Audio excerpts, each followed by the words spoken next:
ദൈവത്തിന് സ്വന്തം പറയുന്നു. ആ കാഴ്ചപ്പാട് നമുക്ക് എങ്ങനെ ഉണ്ടാകും? മത്തായിയുടെ സുവിശേഷം 16-ാം അധ്യായം 13 മുതലുള്ള വാക്യം നിങ്ങൾ വായിക്കണം, ഞാൻ പറഞ്ഞുകൂടാ. യേശു ഫിലിപ്പിന്റെ കൈസരിയയിൽ വന്നു. ഫിലിപ്പിന്റെ കൈസരിയയിൽ വന്നപ്പോൾ യേശു 2 ചോദ്യം ചോദിച്ചു. ഒരു ചോദ്യം, ജനം മനുഷ്യപുത്രനെ പറ്റി എന്താണ് പറയുന്നത്? 12 പേരും പറഞ്ഞു. ചിലർ പറയുന്നു നീ യിരെമ്യാവാണെന്ന്, ചിലർ പറയുന്നു നീ യോഹന്നാൻ സ്നാപകനാണെന്ന്, ചിലർ പറയുന്നു അവിടുന്ന് ഏലിയാവാണെന്ന്, ചിലർ പറയുന്നു അവിടുന്ന് പഴയ നിയമ പ്രവാചകന്മാരിൽ ആരോ ഒരാള്.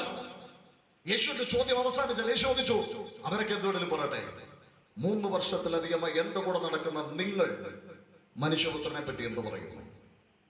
11 പേർക്കും അനക്കമില്ല. 11 പേർക്കും അനക്കമില്ല.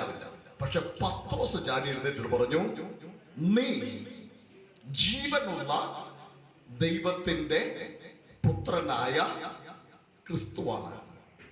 പെട്ടെന്ന് യേശുവിന്റെ പ്രതികരണം നിങ്ങൾ ശ്രദ്ധിച്ചോ. ബറിയോന ശീമോനെ, നീ ഭാഗ്യവാൻ, ജഡരക്തങ്ങളല്ല നിനക്കത് വെളിപ്പെടുത്തി തന്നത് സ്വർഗസ്ഥനായ എൻ്റെ പിതാവാണ്. എന്നിട്ട് പറയാണ്, നീ പത്രോസാകുന്നു. നീ ആരാകുന്നു? പത്രോസാകുന്നു. ആ ഭാഗം നമ്മളൊന്ന് ഒരു 2 മിനിറ്റ് കൂടി ഞാൻ പറഞ്ഞു തരാം. അപ്പോൾ യേശു ഫിലിപ്പിന്റെ കൈസരിയയിൽ വന്നപ്പോഴാണ് ചോദിക്കുന്നത്, ജനം യേശുവിനെ പറ്റി. ഈ ഫിലിപ്പിന്റെ കൈസരിയുടെ 3 പ്രത്യേകത ഞാൻ പറയാം. ഈ ഫിലിപ്പിന്റെ കൈസരിയയിൽ ഒരു കുന്നുണ്ട്, ഹർമോന്യമല്ല. ഇതിന്റെ മുകളിൽ ഒരു ഗുഹയുണ്ട്. ആ ഗുഹയെ മുഖമാക്കിക്കൊണ്ടൊരു ക്ഷേത്രമുണ്ട്. ആ ക്ഷേത്രത്തെ പറ്റി റോമാക്കാർ വിശ്വസിക്കുന്നത് പ്രകൃതി ദേവിയായ പാൻ എന്ന് പറയുന്ന ദേവിയുടെ ജന്മസ്ഥലമാണ് ഇവിടെ.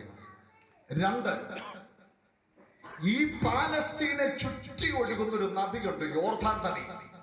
ഈ യോർദാൻ നദി ഉത്ഭവിക്കുന്നത് ഈ ഗുഹയ്ക്കകത്തുനിന്നാണ്. 3, ഇതേ സ്ഥലത്ത് മാർബിളിൽ തീർത്ത കൈസറിന്റെ ഒരു ക്ഷേത്രമുണ്ട്.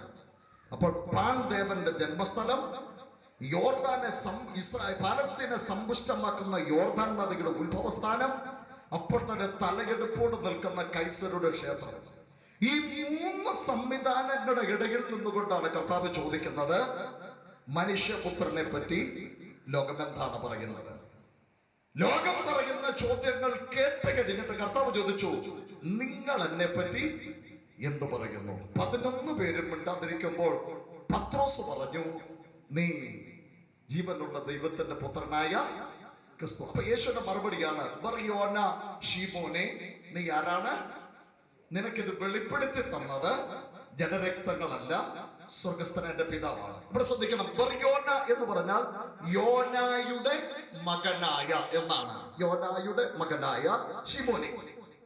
യോന എന്ന വാക്കിന്റെ അർത്ഥം പ്രാവെന്നാണ്. യോന എന്ന വാക്കിന്റെ അർത്ഥം പ്രാവെന്നാണ്. പ്രാവ് പരിശുദ്ധാത്മാവിന്റെ പ്രതീകമാണ്. നമ്മുടെ കർത്താവ് യോർദാനിലെ വെള്ളത്തിൽ സ്നാനം പെറ്റ് ഉയർന്നു വരുമ്പോൾ പരിശുദ്ധാത്മാവ് പ്രാവ് പോലെ അവന്റെ മേൽ തൊടുത്തു ആവസിച്ചു. അപ്പോൾ പരിശുദ്ധാത്മാവിന്റെ ആ ഒരു നിദർശനമാണ് പ്രാവ്. ശീമോൻ എന്ന വാക്കിന്റെ അർത്ഥം കേൾവി എന്നാണ്. കേൾവി. യോന, ശീമോന്റെ അപ്പന്റെ പേരിന്റെ അർത്ഥം പ്രാവെന്നും ശീമോന്റെ പേരിന്റെ അർത്ഥം കേൾവി എന്നുമാണ്.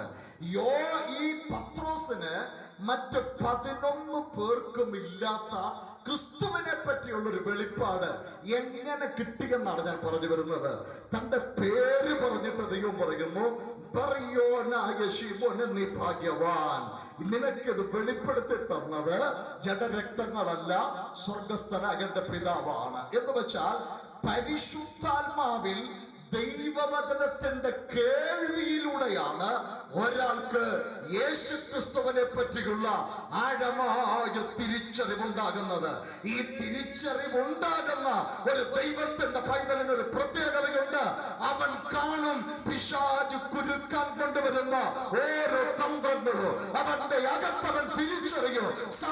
സമയങ്ങളിൽ അതിനോട് പോരാടാൻ കഴിയുന്ന ഒരു ആത്മീക ആർജവത്ത് അവന്റെ അകത്തുണ്ടാകും. ഈ വെളിപ്പാടില്ലാത്തവനാണ് എന്തിനകത്തേക്ക് പോകുന്നത്. അതുകൊണ്ട് മുതിർന്നവരാണ് ഇപ്പോൾ ഇവിടെ ഇരിക്കുന്നവർ കൂടുതലും. കുഞ്ഞു ചോദ്യങ്ങളൊക്കെ പുറത്തേക്ക് പോയി. അതുകൊണ്ട് ഇതിനകത്തിരിക്കുന്നവരോട് ഞാൻ പറയാ, പത്രോസിന് യേശുവിനെ പറ്റി വ്യത്യസ്തമായ ഒരു കാഴ്ചപ്പാട് ഉണ്ടായിരുന്നത് പോലെ നിങ്ങളുടെ തലമുറകൾക്ക് പണമുണ്ടാക്കി കൊടുക്കുന്നതിനേക്കാൾ അപ്പുറമായി, ഉന്നത വിദ്യാഭ്യാസം കൊടുക്കുന്നതിനേക്കാൾ അപ്പുറമായി, മുന്തിയ കോളേജുകളിൽ അഡ്മിഷൻ എടുക്കുന്നതിനേക്കാൾ അപ്പുറമായി, നല്ല വസ്ത്രം മേടിച്ചു കൊടുക്കാൻ അപ്പുറമായി നിങ്ങളുടെ തലമുറകൾക്കൊക്കെ ക്രിസ്തുവിനെ പറ്റി വേറിട്ടൊരു കാഴ്ചപ്പാട് അവർക്ക് ഉണ്ടാക്കി കൊടുക്കാൻ നിങ്ങൾ ശ്രമിച്ച ഓരോ ദുഷ്ടനോ അടുത്ത തലമുറയെ ആക്രമിച്ചൊതുക്കത്തില്ല. എത്ര പേർക്ക് വിശ്വാസമുണ്ട്? എത്ര പേർക്ക് വിശ്വാസമുണ്ട്? എത്ര പേർക്ക് വിശ്വാസമുണ്ട്? അവരെ കരമുയർത്തിയൊരല്ലേക്ക് പറഞ്ഞാട്ടെ. പിശാചിന്റെ പണി നമ്മുടെ കുടുംബങ്ങളിൽ ചിലത് എടുത്തോണ്ട്